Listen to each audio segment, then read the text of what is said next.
কবি সারাংশ, লেখক তারাশঙ্কর বন্দ্যোপাধ্যায়। ভাবুন তো, একটা গ্রাম, সন্ধ্যার আসর, কাঁসার আলো, আর মাঝখানে দাঁড়িয়ে একজন কবিয়াল। তার কণ্ঠে এমন জাদু যে মানুষ হাসে, কান্দে, মুগ্ধ হয়। এই হল নিতাই কবিয়াল এর গল্প। প্রধান চরিত্রগুলো: নিতাই কবিয়াল, দরিদ্র ঘরের ছেলে, কিন্তু তার ভিতরে আছে আগুন, গানের আগুন। কবিগানের আসরে সে হার মানে না কারো কাছে। তবে তার সবচেয়ে বড় লড়াই প্রতিদ্বন্দ্বীর সঙ্গে নয়, নিজের ভিতরের অহংকার আর ভালোবাসার টানাপড়েনের সঙ্গে। বসন্তী, নিতাইয়ের জীবনের প্রেম। সে নিতাইকে ভালোবাসে, কিন্তু সমাজের চোখ, দারিদ্র্য আর অনিশ্চিত ভবিষ্যৎ তাদের সম্পর্কে কঠিন করে তোলে।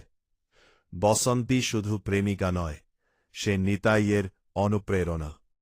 মহাদেব কবিয়াল, প্রতিদ্বন্দ্বী, অভিজ্ঞ ও জনপ্রিয় কবিয়াল। নিতাইয়ের সঙ্গে তার প্রতিযোগিতা গল্পে উত্তেজনা তৈরি করে।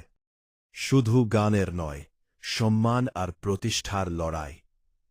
গল্পের মূল আকর্ষণ: কবিগানের জমজমাট আসর, প্রেম বনাম সমাজ, দারিদ্র্যর সঙ্গে সংগ্রাম, শিল্পীর আত্মসম্মান ও অহংকার।